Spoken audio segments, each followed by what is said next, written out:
And again, I keep on saying that word good morning. I got to get up. It's hard to break some of these bad habits that we got going on here. But I have to say, good day to everyone. And I was going to be doing a show today about I.N.N.A, what I.N.N.A is, and how it's developed, etc. But I get a message from one of our people online about a passing of a loved one and the pain, the excruciating pain that it is that she's going through. So instead of giving out that information today about I.N.N.A, what I'm going to do is have a little conversation with you, short one, about death and the passing of a loved one and trying to get over the sorrows about it. So, again, I thank everyone for supporting www.i-m-indigenous.org. We appreciate African Americans and Africans. Make sure you support them as well.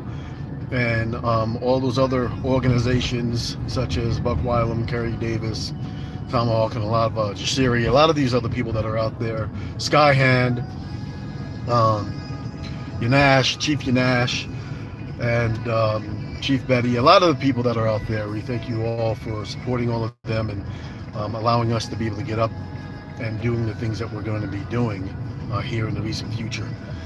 So, and what we're doing right now. So, when it comes down to this Facebook post that was sent over and that we got a message about the passing of a loved one, um, it's important for us to understand that, again, I have heartfelt feelings because I suffered the passing of my brother, and that was very, very significant for me in terms of life. Me and my brother was extremely close. He went through a terrible illness, and it took him. He was diagnosed.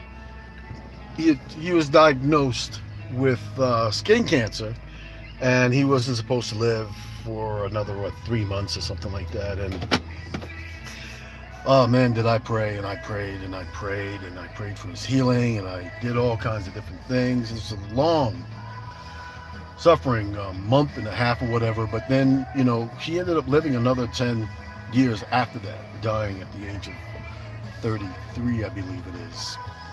And that was tremendous. I mean, it was tremendous. And so I asked the question, with all the pain that I was going through, to my uncle. I said, "How did you ever get over the death of your father and your mother?" And he turned and he looked at me and he says, "Ronnie, I never did." And that struck a very hard chord inside of me with all my religious beliefs and everything like that. Because at that time I was a minister in the church, and you give sermons and all this other type of stuff, but it still affects you. But when you realize that there's certain things that affect you for all of your life, and you're not going to be able to get over it, it brings a certain realism to you about the passing of a loved one, and looking at it in terms of how you're going to have to deal with it, not only during the days of everything just happening, because everything is so swirling. A lot of people are always around, right? But when people are finished and they're done, and then with my nieces and nephews and his and his wife, it was very hard to be able to give the support to everybody, because I didn't really grieve myself, because I was helping everybody else do what they had to do. And then, there was a lot of different passings in between them. And then I also had the passing of my wife, and that was tremendous, because we were together for 10 years, every single day. And there wasn't a day that we wasn't without each other, because we worked actually together, um, pretty much doing the same job for New York City at the child welfare, doing child abuse investigations. And we drove to work together, we drove home together, we picked up the kids together. There wasn't really a day where we weren't by ourselves. I mean, we're, separated.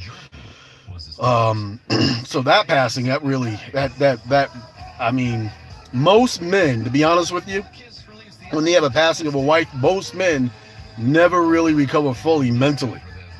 You may see them move on, and you may see them do a lot of different things, but mentally and soulfully, a lot of men have a very difficult time passing through the death of their wife. So this was a really difficult thing, and I asked the question again.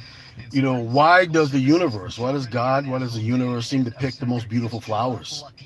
And it came back and it was told to me that they have finished their race. They finished their time here. They've done everything that they were supposed to do um, in the universal scheme of things for their soul, to graduate them from this existence to go on to their eternal existence and being, and to finish their course and to finish their training or to finish whatever they have to do in the eternal existence of their soul.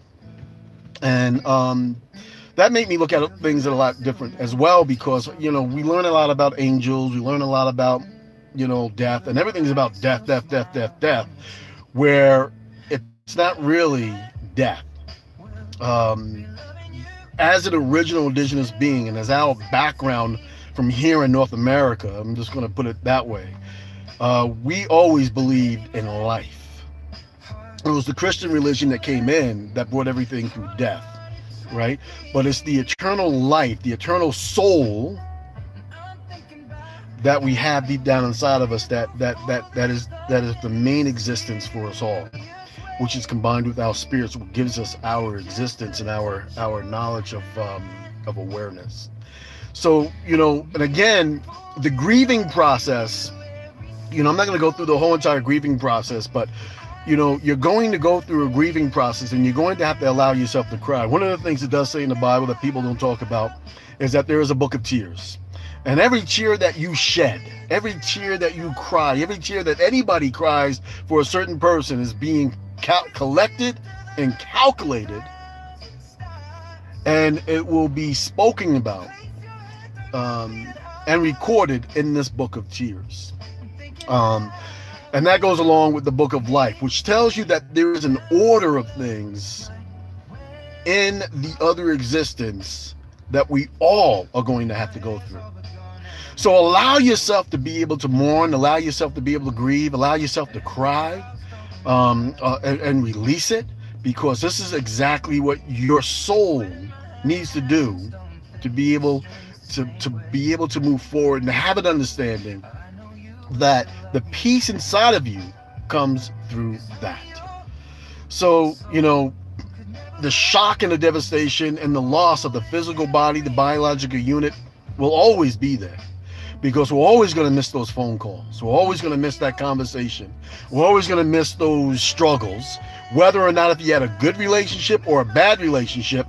Any kind of relationship is still a relationship, and you're still here on this earth. Whether they are what you consider a bad family member and you didn't have a good relationship with, or a great family member that you had a really great relationship with, the fact that they are now gone, and that they may have been a brother, a sister, a father, or a mother, you're going to lose a part of yourself in their transition. You're going to feel it.